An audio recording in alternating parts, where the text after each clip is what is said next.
process. And this is exciting because you're going to learn this process in thriving. Carl. Okay. Hope you didn't find him too boring. Not the most exciting orator or lecturer, but the information, I hope you agree, was really, really good about the areas, of the brain. He talked about the amygdala. He talked about the hypothalamus, the thalamus, the hypothalamus, the cingulate, they call that the banana section of the brain. Looks like the shape of a banana. And the the prefrontal cortex, the right hemisphere and the left hemisphere. Now, you heard him mention the right preorbital cortex.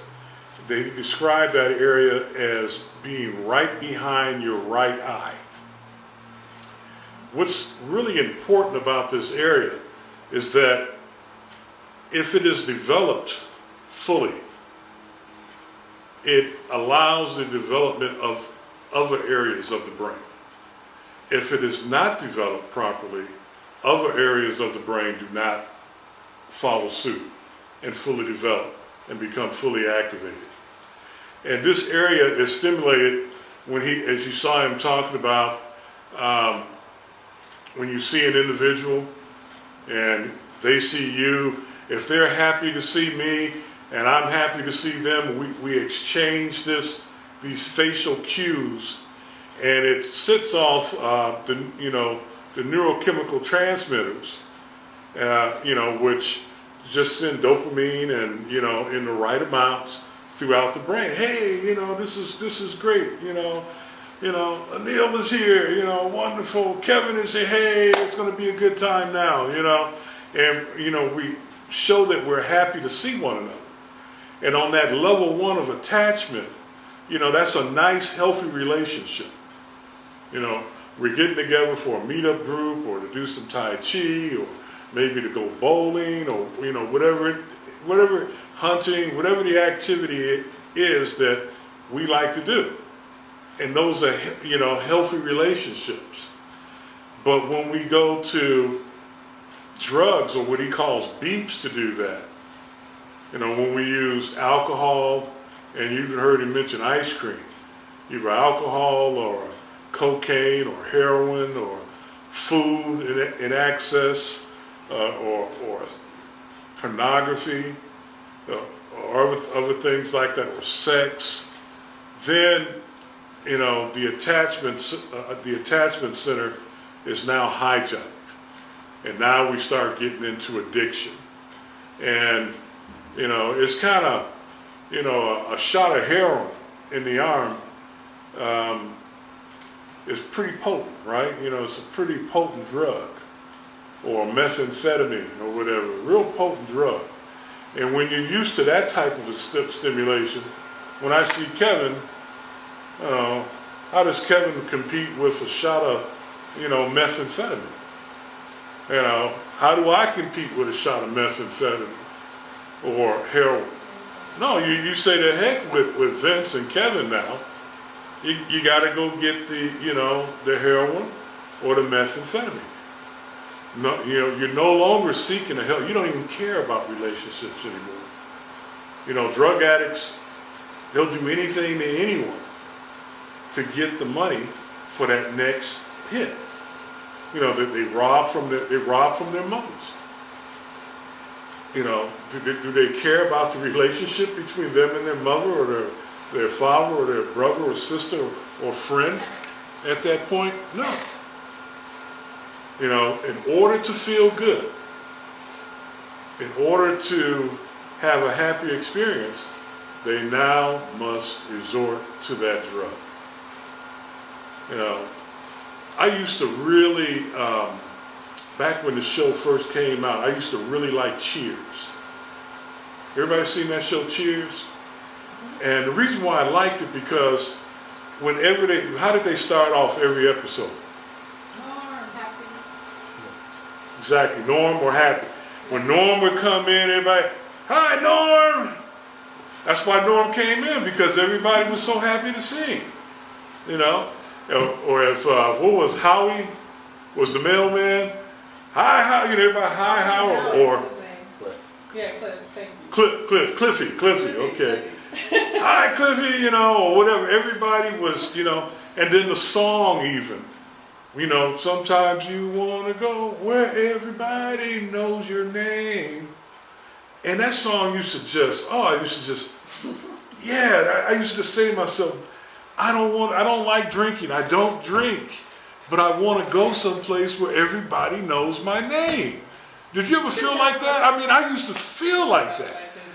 I wanted to get my own cheers. I really wanted to have a cheers. You know, but I don't drink, you know, so what am I going to do? I mean, I never had my own cheers.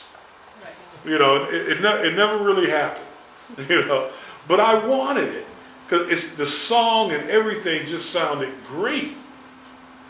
And I didn't realize, now I do, I just want everything that he taught. You know, I wanted to see people and have them be happy to see me, and I'll be happy to see them, you know, and all this. You know, it's called a family, you know, hopefully for everyone. It's, you know, it's called a family, a wife and kids, or a husband and kids, or, you know, a mother and a father, or brothers and sisters, you know, all of that. You know, that's what the holidays should be about, you know. Hey, I haven't seen my brother in a while. I haven't seen grandma. I haven't seen ma, dad. You know, I've been away at school. Everybody knows my name here. You know, and they're happy to see me. And we go through that interaction from my right prefrontal cortex to their right prefrontal cortex. But what that is doing, it is releasing all of the neurochemicals for joy in my brain. It tells my amygdala, okay, everything is good. Okay? And wow, you know, then I can sit back and come from, you know, my prefrontal cortex, not my amygdala.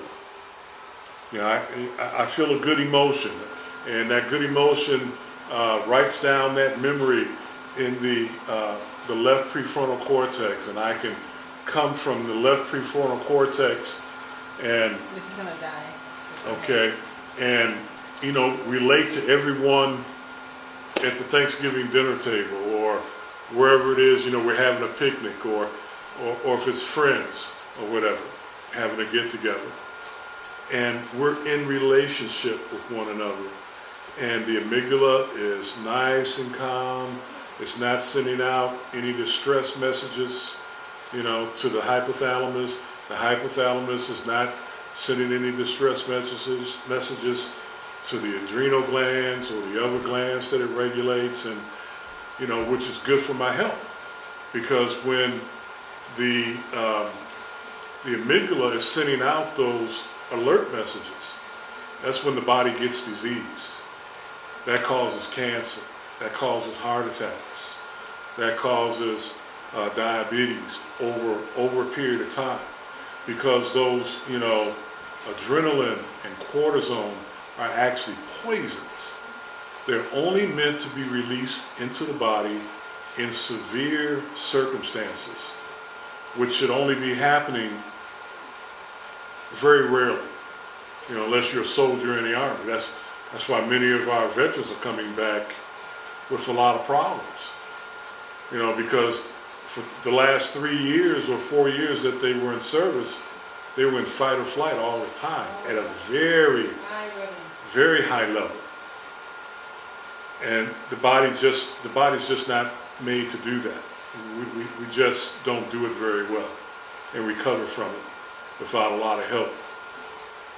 So we have these experiences, these emotions that have set up strange patterns in our brain, so that when we get outside stimulus, the neural pathways in our brain are, you know, leading to fear or anxiety. But we can, you know, the brain being neuroplastic, we can retrain the brain so that when we get outside stimulus, we can say, wait a minute, this is only this, we can handle this, and now we can live from the prefrontal cortex or from the left hemisphere. And I like to say that the Holy Spirit resides in the prefrontal cortex. You know, that tells us to slow down, take it easy, this is okay. Yes, he's yelling and screaming at me, but forgive him. Don't react. Don't get into a screaming match with him. Don't, get stupid or whatever. Slow down, stay calm. We say that's the person, his spirit is in control of his mind and his body. But as I was talking, about the prefrontal, the right prefrontal orbital, this complex, if it isn't fully developed, the rest of our brain won't fully develop either. The hemispheres, the prefrontal cortex of both hemispheres will not develop properly. They won't have the capacity that they should have. And, in order to hijack, the response system away from the amygdala and the hypothalamus, to shock us out of that singlet that we're talking about. When you have an emotion of fear, it goes from the amygdala to the hypothalamus, to the cingulate, back to the amygdala, back to the hypothalamus, back to the cingulate, back. It gets in a loop. And you just stay. You ever notice if you get scared, you get, every second that goes by, you get even more frightened? It seems like a lot of times it seems like it builds rather than just, goes away on its own. That's because your amygdala is firing, your hypothalamus is firing, the cingulate is firing, and then the amygdala all over again. You're in that loop. And if somehow, if you don't have the right orbital cortex developed, you can't hijack that feeling out of there to get it back into the prefrontal cortex and tell yourself, calm down, it's just this, it's just that, it'll be all right, we're going to be okay, we're going to have to do this, we'll do this and we'll do that, we'll do step one, we'll do step two, we're going to feel much better. Right brain, remember when we did step one and step two last time? How much better did we feel? Didn't we like that better? Then right brain is going to say, yes, that is, I remember, I feel that, I remember that, I like that much better. That feels much better than this other thing that's going on. So right brain, right prefrontal cortex is working well with the left prefrontal cortex, and we can be calm and rational. And we can hijack the emotion from the cingulate, amygdala, hypothalamus circle. We can stop that. People who are, what is it called? Excessive compulsive disorder? Obsessive. What is it called? Obsessive compulsive disorder. OCD? Okay. People who are OCD can't get out of that. That's right. No matter what they do, they have to wash their hands 1,000 times. Keep washing their hands or something, because they can't break out. You go back to Monk. You watch Monk. You can feel a Monk. They can't break out of that. But there are ways through meditation, through self-talk, prayer, and neurological exercises that will strengthen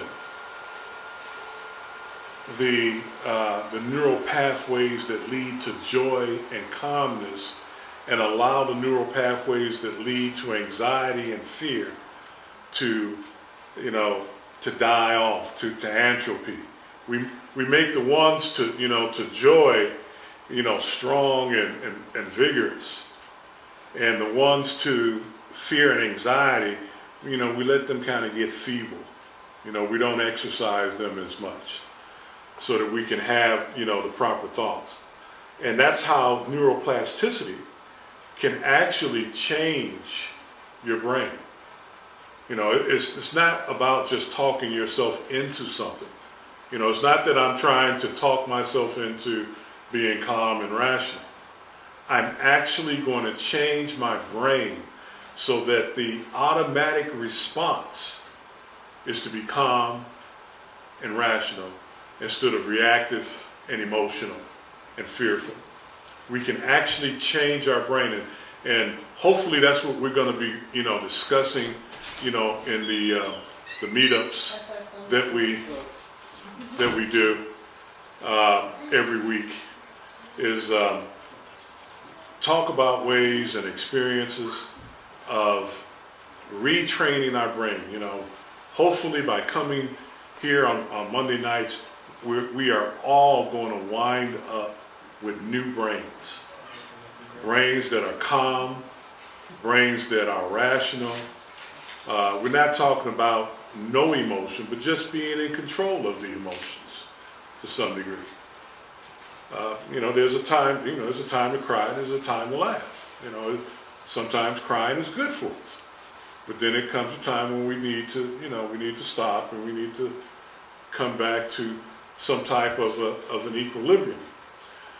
What I want to go over, Leslie, we're going to need 2 chairs. You and I are going to demonstrate. Okay. This is I guess I'm going to stop this one. I guess, to tell you the truth, in a way, I guess maybe you can just come back here.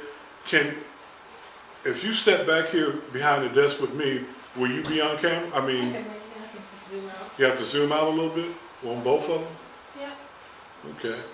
That way we don't have to go through moving the camera. Just grab a fold-up chair and bring it back here.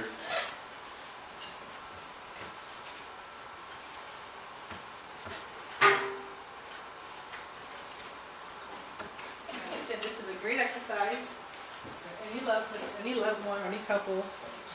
Leslie really likes this. I actually think it's kind of corny, But it works. dopamine is That's released. What does that mean? What problem do I have? Because I think it's mushy. It's not macho. And you love it. Can you get in It's just here? the nurturing thing. Women are born nurturers, right? Men have to learn, some men have to learn how to nurture. And he Okay. wasn't nurtured enough as a child, I'll tell you right now. So he needs this, even if he thinks it's goofy. That's not true. Yes. No.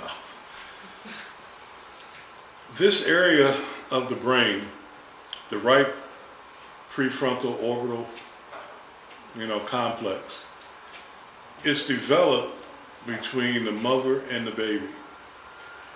When we were born and our mothers held us, she automatically looked into our right eye. And we automatically looked into hers. And what does mommy do when she looks at the baby?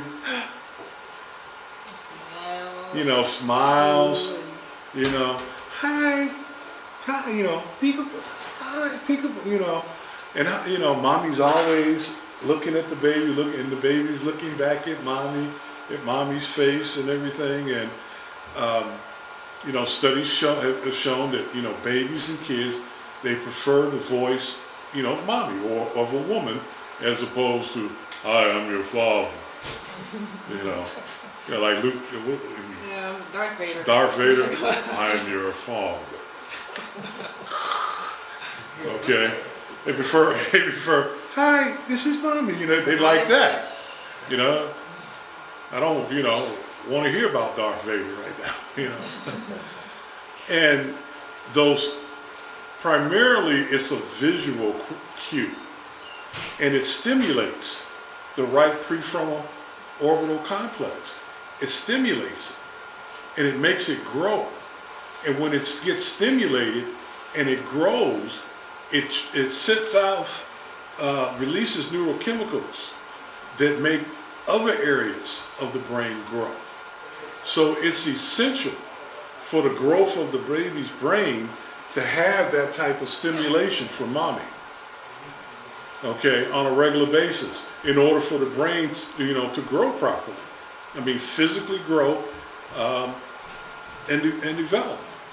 The good thing is, okay, if what do people like to say about people if they're really mean and nasty or something, or they got a problem?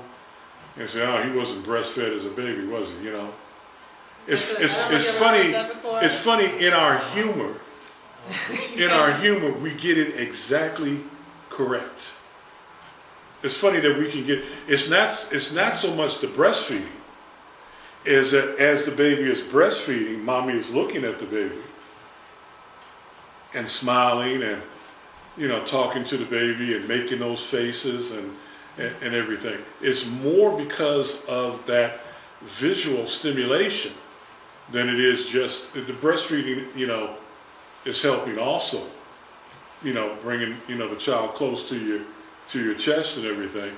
But it's more from this visual than anything else. And since the brain is neuroplastic, it's not too late to stimulate that area. That's what's absolutely fantastic. Even though you didn't maybe get the time with mom that you really need for this area to really be stimulated and grow and stimulate the growth of the rest of your brain, you can still do something about it now with this exercise. And basically what we're going to do, you want to sit basically about, with your knees touching, and you want to get an egg timer and maybe put it on. You can look at that for us. Put it on 3 minutes or 5 minutes, because you don't want to worry about the time. Something that will let you know when 5 minutes or 3 minutes are up. And what you do is you look at, and you only do this with either a bonded, a loved one, husband and wife, siblings, parent and child, that sort of thing. You just don't do this with your drinking buddies. It's not a good idea. If you want to create a stalker in your life, do this. This develops